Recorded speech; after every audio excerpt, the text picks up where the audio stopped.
YouTubers have left for streaming, or you don't hear about them as much anymore. YouTube is dying. I don't mean the numbers or revenue is decreasing. When I say YouTube is dying, it's doing good. It's still pulling in billions of views. Creators are still making money, and advertisers are lining up to throw cash on that platform. But that's not what I'm talking about. I'm talking about the very essence of YouTube, the soul of what made YouTube like special in the first place. That's what's dying. The broadcast yourself slogan that once defined the platform, that doesn't exist anymore. Mind you, everything I'm about to say, I'm kind of victim to it, so yeah. YouTube isn't about broadcasting yourself. It's about broadcasting whatever the algorithm decides is safe, profitable, and brand friendly. YouTube isn't what it used to be, and the biggest creators know it. That's why so many are leaving for streaming or just quitting altogether. I know I'm not the only one who's seen it. Twitch and other streaming platforms have become what YouTube was supposed to be from the jump, or what it wasn't from the jump, where audiences can connect without the barrier of high production. It kinda changed a little bit, but we'll get into that later. We gotta ask the question, who has the motion right now? YouTubers or streamers? But do y'all realize that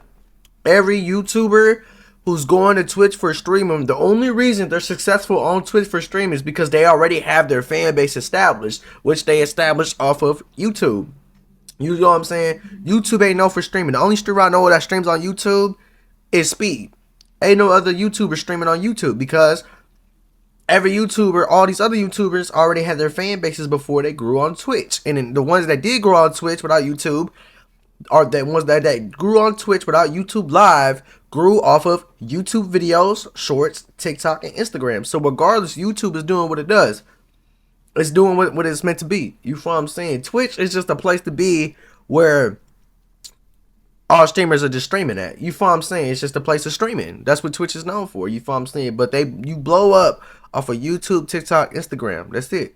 But even if they streamed on YouTube, they would get the same love that they would get on Twitch. I might be wrong. It might not be the same exact numbers. You might get more love on Twitch, but y'all know what I'm saying. Who's setting the trends? Who's pulling the numbers? Who's at the center of every conversation online? Because if you've been paying attention, you already know it's not YouTubers. In general, there's obviously still the group channels like Beta Squad, but streaming, streaming is like more. It connects you more to the actual person behind the camera, and that's why streaming is more successful when it comes to creating content. You feel what I'm saying? And it's real. Most of it's authentic. You feel what I'm saying? People don't understand that you connect with your creators. But in general, YouTube, the personality of it, that era, the vlog era, all that stuff, it's done. YouTube was everything. It still is. It replaced TV. It replaced movies. It replaced boredom. You come home from school, open the laptop, or grab your phone and tap in with your favorite creators. For example, some creators I watched on YouTube on a daily basis was, I know some of y'all can relate to me because I can look at my channel analytics and see what y'all watch, so y'all might relate to what I'm saying. But I used to watch Illuminati, Pretty Boy Fredo, all these people on YouTube, DDG, Sneeko before he changed his whole persona, FoozyTube. Yeah, but we would still all watch these videos even if they were streaming or not streaming. We would still watch them, but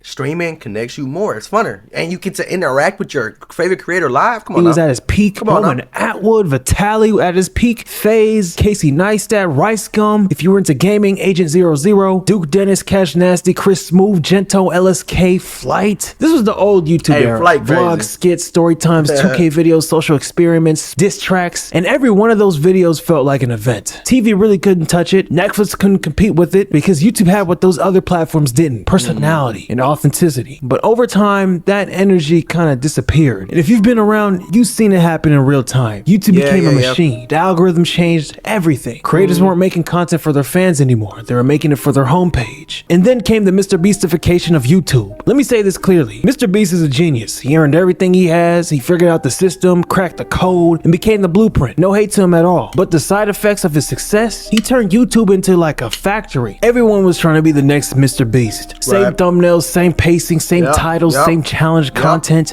It would even flock onto different niches of YouTube too. Every video was edited like a trailer for a Marvel movie. And I'm not gonna lie, I was kind of victim of that. I still am to this day. I kind of clickbaited y'all with the title or whatever the title is. I don't even know what I used. And if you don't do that, good luck getting pushed on YouTube. Right, because what people don't understand about YouTube is people don't.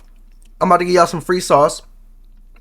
Creating a new trend is not cool, but recreating a trend that's already popping is cool because people are already familiar with that trend and they like to see that. If y'all understand what I'm saying, y'all understand what I'm saying. So if they like some and then you do it, but in your own way, your own creative way, people will flock to you. It's just natural. Oh, I seen this, and naturally it hits their head. Oh, I seen this before. Let me click on this. You feel what I'm saying? It just, that's literally the meta. You have to kind of do that. The old creators either adapted or disappeared, or took breaks because of it not being as fun as much anymore, or life catching up to them. Example, you don't see my favorite creators of old like Soluminati uploading weekly anymore. You might have a stretch where he uploads a couple times in a year and then he just stops. He uploads because he need money. Straight like that. He got his spiritual channel, which I respect 100%. That channel is gonna help me out. That channel's gonna help me out a lot too in my life. You know what I'm saying? I appreciate him for that. But this channel was for money. Just don't keep it on it. Corey Kenshin. Well, actually, that man is not really. He always takes breaks, whatever. You don't see that era of vlogs and personality-driven content running the app because YouTube in general stopped rewarding people who just wanted to be themselves. Again, there's still channels doing that, but it's not the most popular content. And that's where streaming comes in. Streaming brought back what YouTube lost: realness, community, and culture. Let's not passing that. Before he became the #1 streamer in the world, he was a YouTuber. He was a vlogger. He did pranks, funny content. He was doing the Jadeon type stuff before the Switch. But he saw what Aiden Ross was doing. But this blew him up.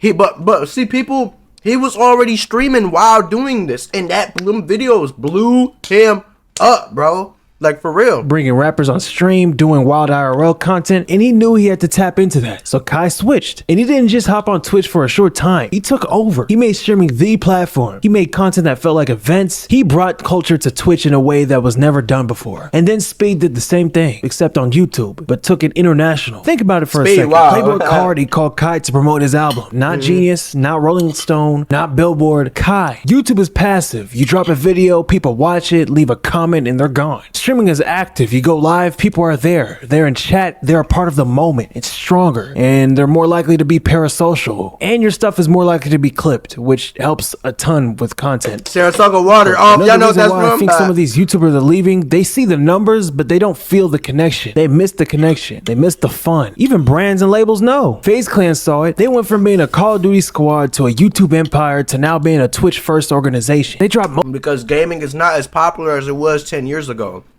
Gaming isn't the same. Gaming is buns now. I'm keeping on it. I love playing Fortnite, but Call of Duty ain't the same. Like, it's just, there's no other games that's worth playing for real. Ain't a lot going on, you feel what I'm saying? But these people stream on Twitch and then they re-upload all their clips on YouTube and make double the money. Think about this, y'all. Come on now. Most of the YouTube creators and picked up people like Blackboy Max, who's doing a 365-day stream challenge, and guys like Silky, Jason, Lacey, Stable Ronaldo, all doing live content. And you see it now. Every up-and-coming creator is trying to stream. Even the old heads who built their careers on uploads, they're pivoting too. Funny Mike, DDG, they're realizing you can't drop a video every 2 weeks and expect to stay relevant. DDG, that's cap. Who's been doing YouTube for 10 years plus, only recently started streaming for real, and he's pulling in good numbers and was listed as the top 10 best hip-hop streamer by Complex. He recently took inspo from Kai Cenat's Mafiathon, where Kai streams for a month straight, and DDG took that production part of that and implemented it into his own 7-week streaming event. Hey, shout him out for that, bro. That weekathon was good, full circle moment. Kai inspired DDG, and DDG inspired Kai Cenat to start making content. I used to watch a lot of DDG. DDG was in college. Yeah, that nigga was. Yo, what's good, Dr. Babe? I don't give a what nobody says, bro. Yeah, that's my guy. He had this in a chokehold. He had me and my older brother watching his videos in 2016, 2017, looking at it like this. I was in college studying all his videos. I said, yo, bro, what the this do to get up out of this shit? Zeus and Bilu are OGs in the hip-hop YouTube content space. They are known for hilarious reaction videos. But last year, they branched out to Twitch, and a large portion of their audiences followed them there, which honestly should have happened a long time ago. Sean C gained most of his following on YouTube, and he recently pivoted to Twitch. If you don't know who he is, on YouTube, he'd react to music, albums when they dropped. He's perfect for that. But he switched. Watch this clip with what he said. The issue is I don't want to post on there. I just don't want to. I don't feel like it. I don't know what the issue with me and the main channel is right now and why I feel such a massive disconnect from it. But I just, for whatever reason, I just don't enjoy posting over there. But I feel like I've always wanted a place to put all of my shit, just in general. I've always wanted a place to put everything.